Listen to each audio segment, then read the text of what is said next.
પ્રયાસો કર્યા કે આમ આદમી પાર્ટી ખતમ થઈ જાય, પણ કોઈ અદ્રશ્ય શક્તિ આ પાર્ટીમાં છે, કોઈ ઈચ્છે છે કે કોઈ કુદરતી સંકેત છે કે આ પાર્ટી જીવતી રહી છે, અને એની પાછળનું સૌથી મોટું ચાલક બળ હોય તો આપણા જેવા જે સામાન્ય લોકો, સામાન્ય પરિવારમાંથી આવતા કાર્યકર્તાઓ, નિષ્ઠાવાન લોકો કે જેમને કોઈ લાલચ નથી, માત્ર ને માત્ર લોકોનું કંઈક ભલું થઈ શકે, ગુજરાતને ભાજપ જેવી પાર્ટીના ચુંગલમાંથી આપણે છોડાઈ શકીએ અને ખરા અર્થમાં લોકતાંત્રિક જે આપણા ન્યાય અને જે આપણા અધિકારો છે આપણે અપાવી શકીએ, એના માટે હંમેશા એક તાકાતે આપણને મદદરૂપ થયા છે.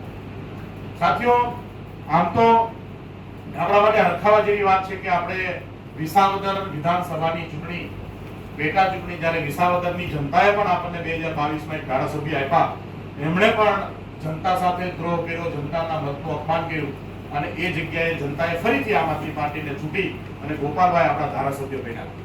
કુદરતી રીતે કુદરતે કદાચ પોતાની થયેલી ભૂલને સ્વીકારી અને બદલી હોય, ભૂપતને એ બુદ્ધિની ભ્રષ્ટ થાય, એને રાજીનામું આપ્યું, ભાજપને એમ કે હવે દિલ્હીમાં પણ આમ આદમી પાર્ટી પૂરી થઈ ગઈ છે, અહીંયા પેટા ચૂંટણી કરીએ એટલે આમ આદમી પાર્ટી અહીંયા પણ પૂરી થાય.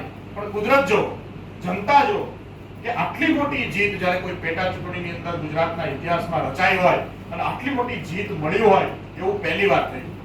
આખી સરકાર, તમામ મંત્રીઓ, 150 થી વધારે ધારાસભ્યો, સાંસદો બધાએ વિસાવદરની અંદર પોતાની તાકાત લગાવી, અને એની સામે વિસાવદરની જનતાએ આખી સરકારને જેમ હરાવવાનું શ્રેય લેવા માટે મહેનત કરતા હોય, મતદાન કરતા હોય, એવી રીતે આપણા યુવા અને સૌના ચહિતા એવા ગોપાલભાઈને ધારાસભ્ય બનાવ્યા. આપણા માટે આ એક હરખાવાની વાત છે.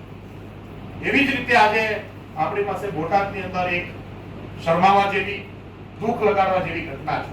આમ તો તમારા બધાના અનુભવો હું વર્ષોથી જોઉં છું અને સંગઠનની અંદર રહું છું, એટલે મારી પાસે હંમેશા ફરિયાદ આવતી હોય.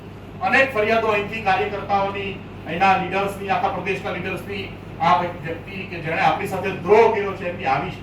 પણ કંઈક ને કંઈક અમારા હાથ પણ બંધાયેલા છે. એક એવા પદ ઉપર બેઠેલા, જનતાએ સોંપેલી જવાબદારી ઘણીવાર હોય ને કે આપણા ઘરનો એક બાળક કોઈ બગડ્યો હોય તો આપણે એને કાઢી મૂકતા પહેલા કેટલાક પ્રયત્ન કરીએ કે સુધરે.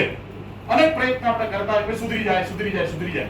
અમે પણ અનેક પ્રયત્ન કર્યા કે ભાઈ લોકોની વચ્ચે જાય, લોકોના કામ થાય, પૈસાના ઉઘરાણાઓ બંધ થાય, કાર્યકર્તાઓના બાકી પૈસા અપાય, અનેક પ્રકારના અમે જે ઠપકાઓ કહેવાય એવા ઠપકા આપવાની અમે કોશિશ કરી, સુધારવાની પણ કોશિશ કરી. અને તમે જાણો છો કે એમને ખબર પડી કે વિસાવદરમાં હવે ગોપાલભાઈ જીત્યા છે અને પાર્ટી હવે મારા ઉપર એક્શન લેવાની છે, ત્યારે સામેથી એણે પાર્ટીએ આપેલા પદો પરથી રાજીનામું આપ્યું.